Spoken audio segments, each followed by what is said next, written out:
आप सभी को श्रावण मास के इस प्रथम सोमवार की बहुत सारी शुभकामनाएं। भगवान शिव को प्रिय इस श्रावण मास में आज से आरंभ हो रहा है 16 सोमवार का व्रत। ये व्रत भगवान शिव को अत्यंत प्रिय है। इसका पालन करने से साधक की सभी मनोकामनाएं पूर्ण हो जाती है। तो चलिए आज से आरंभ होने वाले 16 सोमवार व्रत की सुंदर पौराणिक कथा का श्रवण करते हैं। आइए आज की कथा आरंभ करते हैं। एक समय महामुनि शिलसूत गोस्वामी शौनक आदि ऋषियों से कहने लगे, हे ऋषिगण, विदर्भ देश में एक अत्यंत सुंदर अमरावती नगरी है। वहाँ देवाधिदेव भगवान महादेव का एक सुंदर विशाल मंदिर बड़ा ही रमणीय बना हुआ है। उसकी महिमा का वर्णन प्रायः तीनों लोकों में प्रसिद्ध है। एक समय वहाँ पर आशुतोष भगवान शिव जी माता पार्वती के साथ कैलाश से घूमते घूमते अचानक ही वहाँ आ पहुँचे। उस पवित्र मनोहर स्थान को देखकर माता पार्वती ने शिव जी से कहा, हे नाथ, यहाँ चौपड़ पासा मांडकर खेल खेलना चाहिए। माता पार्वती की बात सुनकर शिव जी ने उसी समय अपने दूतों से चौपड़ के पासे मंगवाए और खेल आरंभ किया। इस खेल को खेलते हुए देवी पार्वती ये चौपड़ की बाजी जीत गई और ये देखकर महादेव जी ने कहा, ये बाजी तो मैं जीता हूँ। इसके बाद फिर से दोबारा खेल आरंभ हुआ। उसमें भी माता पार्वती जीत गए और उस समय माता पार्वती ने उस शिवालय के जो गुरव नामक पुजारी थे, जो कि निकट ही थे, उन्हें बुलाकर उनसे पूछा कि सत्य सत्य कहो, ये बाजी किसने जीती है? तुम मौन क्यों बैठे हो? तब गुरव पुजारी ने कहा, हे माता, ये बाजी भी भगवान शिव ने ही जीती है। ऐसा सुनकर माता पार्वती अत्यंत क्रोधित हो गई। उन्होंने उस पुजारी को श्राप दिया कि हे पुजारी, तूने झूठ बोला है, असत्य भाषण किया है और इसलिए मैं तुझे श्राप देती हूँ कि तेरे संपूर्ण शरीर में कोढ़ हो जाए और उसमें विलंब बिल्कुल भी नहीं होगा, क्योंकि तूने असत्य कहा है। इस प्रकार गुरव को भयंकर श्राप मिला। माता पार्वती के श्राप से उसके संपूर्ण शरीर में कोढ़ निकल आए। उस पुजारी को श्राप देकर माता पार्वती और भगवान शिव कैलाश के लिए वापस चले गए।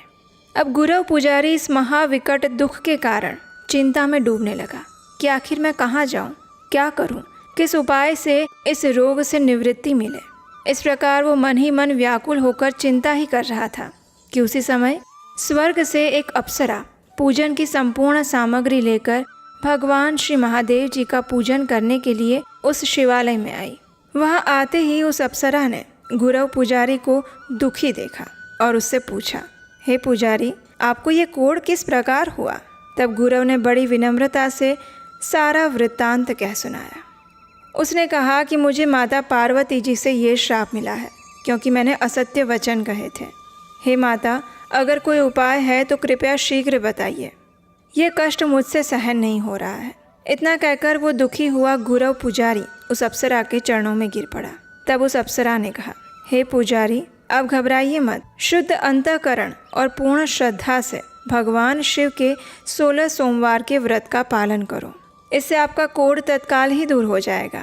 इतना कहकर उस सुंदर अप्सरा ने 16 सोमवार व्रत का संपूर्ण महात्म्य और उसकी व्रत विधि उस पुजारी को कह सुनाई।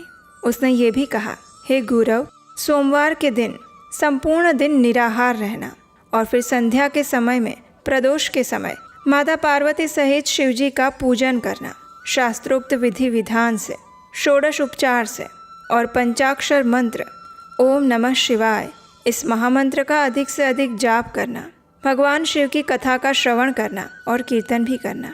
उसके बाद आधा सेर पका हुआ गेहूं का आटा लेकर बिना नमक के ही 3 रोटी बनाए, अग्नि पर उसे सेके और उसमें घी गुड़ मिलाए और चूरमा तैयार करे। उस चूरमे के 3 भाग बनाए, प्रत्येक में बिल्व पत्र छोड़कर श्रद्धा भक्ति के साथ भगवान श्री भवानी शंकर को नैवेद्य समर्पित करें। उसके बाद पहला भाग शिवजी को अर्पित करें, दूसरा भाग ब्रह्मचारी बालक को ही प्रसाद रूप में दे और तीसरा भाग व्रतकर्ता स्वयं प्रसाद रूप में ग्रहण कर ले। इस प्रकार बिना खंडित किए 16 सोमवार का व्रत आचरण करना चाहिए और इस व्रत को संपूर्ण निष्ठा और प्रेम भाव से करना। जब 17वां सोमवार आएगा तो उस शुभ दिन इस महाव्रत का उद्यापन करना। इस व्रत का अपने परिवार के साथ मिलकर विधि पूर्वक यथाशक्ति उद्यापन अवश्य करना चाहिए और उस समय में 5 सेर गेहूं का आटा लेकर बिना नमक के ही रोटी बनाएं अग्नि पर सेक कर फिर से घी और गुड़ मिलाकर उसका चूरमा बनाए। पूजन हवन आदि की संपूर्ण सामग्री लेकर शिवालय में जाए। पत्नी के साथ शास्त्रोक्त विधि से उद्यापन का कार्य आरंभ करें और उसके लिए सबसे पहले पूजन करें, अभिषेक करें, हवन कथा आदि करके उस चूरमा के 3 भाग बनाकर नैवेद्य आशुतोष भगवान शिव को समर्पित करें। उसका प्रथम भाग तो भगवान शिव को ही अर्पित करें, दूसरा भाग मंदिर में प्रसाद बंटवाए और तीसरा भाग अपने घर पर लाकर सब परिवार प्रसाद ग्रहण करें। इस प्रकार 16 सोमवार व्रत की विधि बताकर अप्सरा ने कहा, हे गुरव, आप निश्चित ही श्रद्धा पूर्वक इस सर्वोत्तम व्रत को धारण कीजिए। भगवान शिव की कृपा से आपका संपूर्ण कुष्ठ रोग चला जाएगा और ये सत्य वचन है। इतना कहकर वो अप्सरा भगवान शिव का पूजन करके स्वर्ग लोक में चली गई। तत्पश्चात उस गुरव पुजारी ने सत्य अंतःकरण और श्रद्धा भक्ति से ये व्रत धारण किया। व्रत समाप्त होते ही उस गुरव पुजारी का कुष्ठ रोग तुरंत नष्ट हो गया। उसका शरीर पहले के जैसा ही निर्मल और स्वच्छ बन गया। और यही है उस 16 सोमवार व्रत की महानता। कुछ दिनों बाद शिव पार्वती कैलाश से घूमते हुए मृत्यु लोक में फिर से आ पहुंचे और उसी शिवालय के पास पधारे। वहां पर गुरव को पहले के जैसा ही देखकर माता पार्वती को आश्चर्य हुआ। उस गुरव पुजारी को दिया हुआ श्राप उन्हें याद आया। तब आश्चर्य के साथ माता पार्वती ने पूछा, हे गुरव, तेरा कुष्ठ रोग किस विधि से, किस उपाय करने से चला गया? तब गुरव पुजारी हाथ जोड़कर माता पार्वती के चरणों में गिर पड़ा और उनसे कहने लगा, हे माता, मैंने कैलाशवासी भगवान शंकर जी का ध्यान करके 16 सोमवार मनसा व्रत को धारण किया है। उन्हीं भवानी शंकर की पूर्ण कृपा से मेरा ये संपूर्ण कष्ट दूर हो गया। उन प्रभु की लीला अनंत है, अपरंपार है। ऐसा कहकर गदगद वाणी से उस गुरव पुजारी ने माता पार्वती को उस संपूर्ण व्रत का वृत्तांत कह सुनाया। इस प्रकार गुरव पुजारी के मुख से व्रत की विधि सुनकर माता पार्वती अत्यंत विस्मित हुए। वे मन में ही सोचने लगे कि इस व्रत की महिमा तो बड़ी चमत्कारी है। इस व्रत को विधि विधान के साथ प्रेम पूर्वक मैं भी धारण करूंगी, क्योंकि मेरा पुत्र स्वामी कार्तिक मुझसे रुष्ट होकर अकेला ही वन में चला गया है। उसे वापस शीघ्र बुलाने की कामना से माता पार्वती ने ये व्रत करना आरंभ किया। व्रत के समाप्त होते ही वन में रहने वाले स्वामी कार्तिकेय के मन में विचार आया कि माता से क्रोध करना ठीक नहीं है। ऐसा निश्चय करके उसी समय वो वन से वापस आकर माता के चरणों में साष्टांग दंडवत प्रणाम करके इस प्रकार कहने लगा, हे माता, आपके पास आने का मेरा बिल्कुल भी मन नहीं था। एक क्षण भर भी मैं नहीं आना चाहता था, लेकिन आज अचानक ही मेरे अंतःकरण में ऐसा भाव उत्पन्न हुआ कि मुझे माता जी के शुभ दर्शन शीघ्र ही करने चाहिए। इसलिए हे माता, कृपया आप मुझे बताइए कि इसका क्या कारण है। आखिर ऐसा अचानक से क्या हो गया? तब माता गिरिजा ने कहा, हे मेरे श्रेष्ठ पुत्र, मैंने 16 सोमवार मनसा व्रत का पालन किया है और ये उसी व्रत का प्रभाव है जो तेरे चित्त में मुझसे मिलने की सद्भावना प्राप्त हुई। इस प्रकार कार्तिकेय जी ने ये वृत्तांत बहुत ही अच्छे से ध्यान पूर्वक सुना और कहा, हे मातेश्वरी, यह तादृश उत्तम व्रत मैं भी करना चाहता हूँ। कृपया मुझे इसकी आरंभ से अंत तक संपूर्ण विधि बताइए, क्योंकि मेरा एक परम प्रिय ब्राह्मण देव मित्र है। वो बहुत दिनों से मालूम नहीं कहाँ चला गया है। मुझे उससे मिलने की बड़ी उत्कंठा हो रही है। तब पार्वती जी ने व्रत की संपूर्ण विधि उन्हें बताई और फिर कार्तिकेय स्वामी ने भी विधिवत 16 सोमवार व्रत का आरंभ किया। व्रत के समाप्त होते ही उसी दिन एक सुंदर वन में घूमते हुए सहज ही कार्तिकेय जी को उनके परम मित्र ब्राह्मण देव की अकस्मात ही भेंट हो गई। दोनों आपस में बड़े प्रेम से मिले, परस्पर कुशल क्षेम समाचार पूछा और फिर उस ब्राह्मण ने कहा, हे मित्र, आपकी और मेरी अचानक ही रास्ते में भेंट कैसे हो गई? ये अत्यंत आश्चर्यजनक है। तब स्वामी कार्तिक जी ने कहा, हे भ्रात, मैंने एक अद्भुत 16 सोमवार का मनसा व्रत किया है। ये उसी व्रत की महिमा का फल है कि हमारी अचानक से भेंट हुई। ये सुनकर वो मित्र मन ही मन सोचने लगा कि ये तो सच में बड़ा अद्भुत व्रत है। उसने अपने मित्र कार्तिकेय स्वामी से कहा, हे सखे, मेरी इच्छा श्रेष्ठ विवाह करने की है, इसलिए कृपया मुझे भी इस व्रत की संपूर्ण विधि बताओ। ये सुनकर स्वामी कार्तिकेय ने अपने परम मित्र को उस 16 सोमवार व्रत की विधि बताई। उस ब्राह्मण मित्र ने भी संपूर्ण श्रद्धा और भक्ति भाव से उस व्रत को करना आरंभ किया और फिर वे देश देशांतरों में घूमने लगा। व्रत पूर्ण होते ही घूमते हुए एक दिन वो ब्राह्मण मार्ग में एक सुंदर नगर में आ पहुंचा। उसकी अपूर्व दिव्य शोभा को देखकर विश्राम के लिए कुछ देर वहीं ठहर गया। उस नगर के राजा धर्म धुरंधर थे। उनकी एक कन्या संपूर्ण गुणों से युक्त, सुशील और बड़ी ही सुंदर थी। उस समय राजा ने उस कन्या का स्वयंवर महोत्सव धूमधाम से रचाया हुआ था। वहाँ अनेक देशों के राजकुमार और 18 वर्ण असंख्य जन आकर इकट्ठे हुए थे। उसी स्वयंवर को देखते हुए वो ब्राह्मण भी वहाँ आ पहुँचा। उस स्वयंवर में राजा ने एक सुंदर हथिनी को सारा श्रृंगार करवाकर उसके सूंड में एक जयमाला देकर सभा में छोड़ दिया था, और वो हथिनी फिरती फिरती वहाँ पर आई जहाँ वो ब्राह्मण खड़ा था। उसने आते ही ब्राह्मण के गले में वो जयमाला डाल दी और उसे अपने सिर पर बिठा लिया। राजा ने ये देखकर बड़ा आनंद मनाया। प्रसन्नता के साथ कन्या का विवाह संस्कार करवाया और अतुल धन धान्य आभूषण इत्यादि देकर उन दोनों के रहने के लिए एक निराला सुंदर भवन भी दे दिया। और इस प्रकार ब्राह्मण सुंदर राजकन्या को प्राप्त करके सुख से जीवन व्यतीत करने लगा। एक दिन वो राजकुमारी अपने पतिदेव से पूछने लगी, हे प्राणनाथ, आपने कौन सा ऐसा भारी पुण्य किया था जिसके प्रताप से मैं आपको प्राप्त हुई? ये सुनकर वो ब्राह्मण कहने लगा, हे प्रिय, मैंने आशुतोष भगवान शंकर का ध्यान लगाकर 16 सोमवार मनसा व्रत धारण किया था। उसी महाव्रत के प्रभाव से आप मुझे पत्नी रूप में प्राप्त हुई हैं। ये सुनकर राजकुमारी आश्चर्य करने लगी और कई बार धन्य है कहकर अपने पति से कहने लगी, ये व्रत तो तादृश फल देने वाला लगता है और बड़ा ही चमत्कारी है। मैं भी इसका हार्दिक श्रद्धा और भक्ति से पालन करूंगी।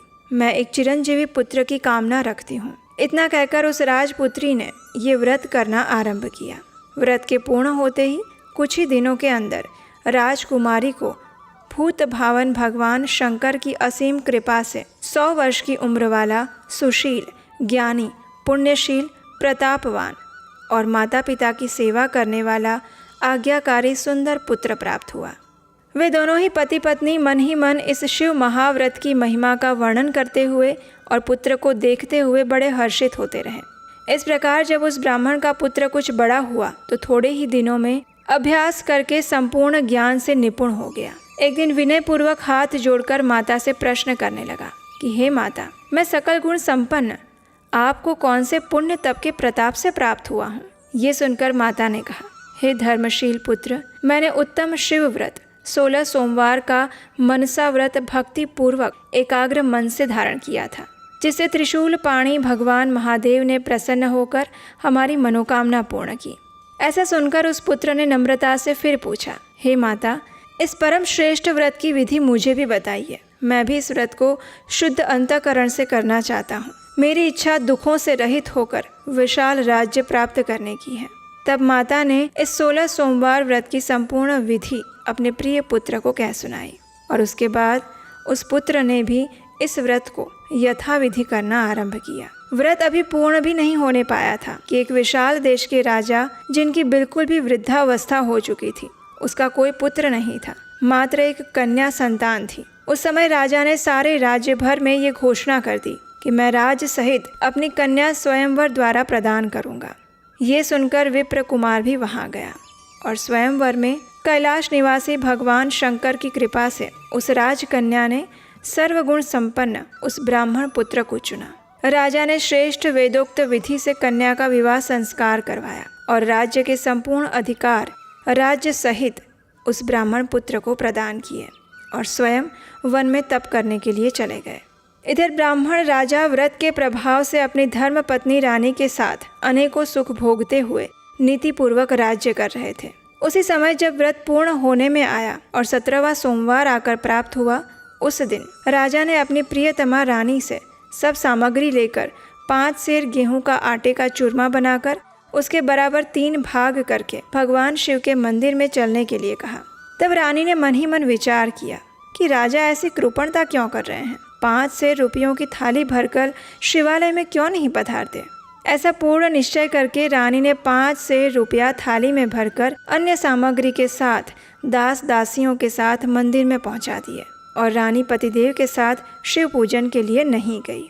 इसलिए ये व्रत भंग हो गया और भगवान शिव उस समय क्रोधित होकर दंडी साधु का रूप धारण करके राजा के पास आकर कहने लगे, राजन, तेरी रानी ने शिव व्रत भंग कर दिया है, इसलिए उसको इस राजमहल से शीघ्र ही बाहर निकाल दे, नहीं तो तेरा सारा राज्य नष्ट भ्रष्ट होकर भयंकर अनर्थ को प्राप्त हो जाएगा। इस प्रकार यति स्वरूप शिवजी राजा से ऐसी बात कर ही रहे थे कि बीच में ही प्राचीन प्रधानमंत्रीगण बोल उठे कि ये राज्य तो इस रानी के पिता का दिया हुआ है, इसलिए रानी को निकालना बिल्कुल अनुचित है। तब शिवजी ने फिर से महाक्रोध करके कहा, हे मूढ़ प्रधानों, जिसने भगवान शंकर का व्रत भंग कर दिया है, अब उसको घर में रखना ठीक नहीं।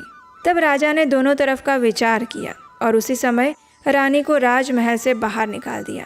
रानी बड़ी दीन और दुखी होकर अत्यंत शोक के साथ वहाँ से पैदल चलती हुई बाहर निकल गई। चलते चलते बहुत दूर जाकर एक गांव दिखाई दिया। रानी उस ग्राम में जाकर एक वृद्धा के घर पर रहने लगी। वृद्धा उस रानी को देखकर प्रसन्न हुई और बोली, एक कार्य तुझे सौंपती हूँ। ये रुई के फोले हैं, इन्हें बाजार में ले जाकर बेचा।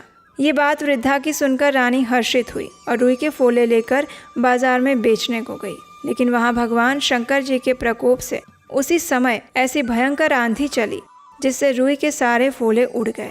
और तब रानी ने आकर उस वृद्ध स्त्री से कहा, हे माता, वे रुई के फोले तो अद्भुत पवन के चलने से सारे उड़ गए।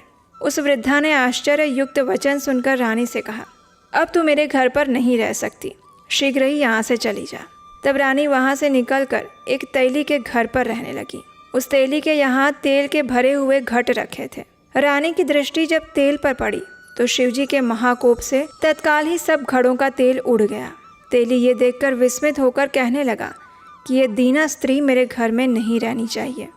तेल के भरे घड़ों को इसके देखते ही सबका सब तेल उड़ गया है। अतः रानी से कहा, कृपा करके मेरे घर से बाहर निकल जाइए, आप अन्यत्र कहीं भी जाकर रहिए। अगर आप मेरे घर पर रहेंगी तो मैं अवश्य ही भिक्षुक हो जाऊंगा। ऐसा कहकर तेली ने भी रानी को अपने घर से बाहर निकाल दिया। रानी वहाँ से चलते चलते एक नदी के तट पर पहुँची। वहाँ उसकी दृष्टि पड़ते ही उस नदी का सारा पानी तुरंत सूख गया। तब रानी मन में बड़ी ही आश्चर्य करती हुई विचार करने लगी कि ये सब कुछ मेरे ही महापापों का फल है। उसके बाद रानी अनेक प्रकार के महासंकट उठाती हुई वन वन घूमने लगी। फिरते हुए अकस्मात ही एक सुंदर निर्मल जल से भरा सरोवर देखा। रानी उस तालाब के पास आई और जल के ऊपर उसके दृष्टि डालते ही पानी में असंख्य कीड़े पड़ गए। ये देखकर वो और अधिक व्याकुल हो गई और उसी समय वहाँ पर एक ग्वालबाल गऊओं और बछड़ों को चराते हुए पानी पिलाने के लिए आया था। उन्होंने भी उस जल के भीतर असंख्य कीड़े पड़े हुए देखे तो वे आपस में कहने लगे कि ये पानी नहीं पीना चाहिए। ऐसा कहकर खाली ही चले गए। इतने में ही वहाँ जल लेने के लिए एक तपस्वी गोसाई महाराज आए। उन्होंने भी ये चरित्र देखा तो उनको रानी की दशा पर बड़ी दया आई। फिर कहीं और से पानी भरकर उस रानी को साथ लेकर वे अपने आश्रम पर आए। उस विद्वान ने रानी से कहा, हे पुत्री, तू मेरी कन्या के समान है, तेरे लिए अन्न वस्त्र की कोई कमी नहीं है, तू यहाँ स्वस्थ चित्त से रह। ये बात सुनकर वो रानी उन महात्मा विद्वान ब्राह्मण के आश्रम में रहने लगी। वो आश्रम का सारा कार्य करती थी, लेकिन शिव व्रत भंग करने से अनेकों दुख उठाती हुई खाने पीने की जितनी वस्तुओं को स्पर्श करती उतनी ही चीजों में अनेक कीड़े पड़ जाते हैं। और ये देखकर गोसाई जी अत्यंत चिंतातुर हो गए, आश्चर्य करने लगे और विचार करने लगे कि अब क्या करना चाहिए। इस निराश्रित दीन दुखिया अबला पर क्या दोष लगा है। कोई ऐसा उपाय शीघ्र ही करना चाहिए जिससे उसे सभी दोष और संकट से मुक्ति मिल सके। इस प्रकार पूर्ण निश्चय करके गोसाई महाराज ने उसी समय भगवान शंकर का उग्र तप करना आरंभ किया। इसके कुछ ही समय में भोलेनाथ प्रसन्न हुए और प्रत्यक्ष रूप में प्रकट होकर कहे, जो आपके अंतःकरण में हो वो वर मांगिए। तब गोसाई जी चरणों में गिर पड़े, हाथ जोड़कर प्रार्थना करने लगे कि हे भगवान, इस भाग्यहीना अबला पर क्या दोष लगा है और उससे ये कैसे छुटकारा पा सकेगी, कृपा करके मुझे बताइए। तब दीन दयालु भगवान शिव ने कहा, हे तपस्विन, इस रानी ने मेरे 16 सोमवार मनसा व्रत को भंग किया है और इसी महादोष से इसे अनेकों संकट प्राप्त हो रहे हैं। ऐसी विकट दशा प्राप्त हुई है। अगर ये रानी हार्दिक भाव भक्ति के साथ मेरे परम प्रिय 16 सोमवार मनसा व्रत को धारण करती है, यथाविधि अखंड आचरण करती है, तो व्रत समाप्त होने पर ये संपूर्ण दोष और दुखों से छूट जाएगी। स्वयं इसका पति उसे ढूंढता हुआ आकर उसे शीघ्र ले जाएगा और पहले की ही तरह अतुलनीय सुख और सौभाग्य प्राप्त करेगी।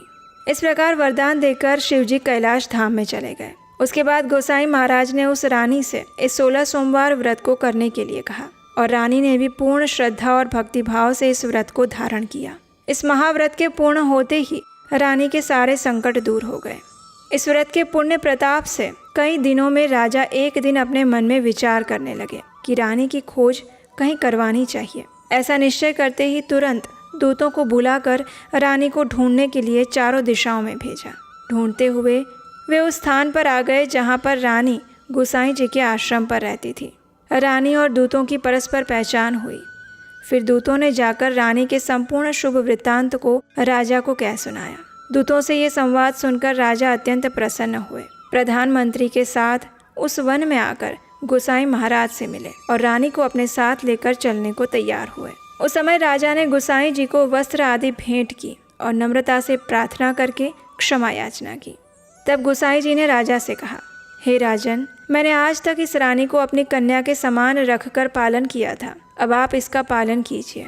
इतना कहकर प्रेम अश्रु छलकाकर गदगद होते हुए उस समय राजा और रानी ने गोसाई जी महाराज के चरणों में साष्टांग प्रणाम किया और फिर रानी अपने राजा के साथ रथ में बैठकर अपने नगर में वापस आई। राजा और रानी के आते ही राजभवन में अनेक प्रकार के बाजे बजने लगे, मंगल नृत्य गान होने लगे और एक महोत्सव का आयोजन हुआ। उसी समय ब्राह्मणों को भोजन, दान, दक्षिणा और अतिथि याचकों को मन चाहा अनेक प्रकार का दान दिया गया और इस प्रकार राजा रानी की भेंट होने से सभी प्रजा को बड़ा हर्ष हुआ और फिर राजा निष्कंटक धर्म और नीति पूर्वक राज्य करने लगे। इस कथा का समापन करते हुए सूत गोस्वामी ने कहा, हे ऋषियों, इस 16 सोमवार मनसा व्रत को पृथ्वी पर कोई भी व्यक्ति श्रद्धा, भक्ति और यथाविधि से आचरण करता है तो उस पर भगवान शिव की विशेष कृपा होती है। भगवान शिव शीघ्र ही प्रसन्न होकर उसके जन्म जन्मांतरों के समस्त पाप, दोष, दारिद्र्य, रोग और सभी संकटों का निवारण करेंगे। जो कोई भी मनोकामना पूर्ण आदर सहित इस व्रत को पूरा करेगा, उसकी समस्त मनोकामना पूर्ण होगी और ये बिल्कुल सत्य है। हे श्रोताओं, इस शिव महाव्रत को हार्दिक भाव से अखंड धारण करने पर अतुल धन, धान्य, पुत्र, पौत्र, कन्या, यश, आरोग्य और आयु की वृद्धि प्राप्त होती है।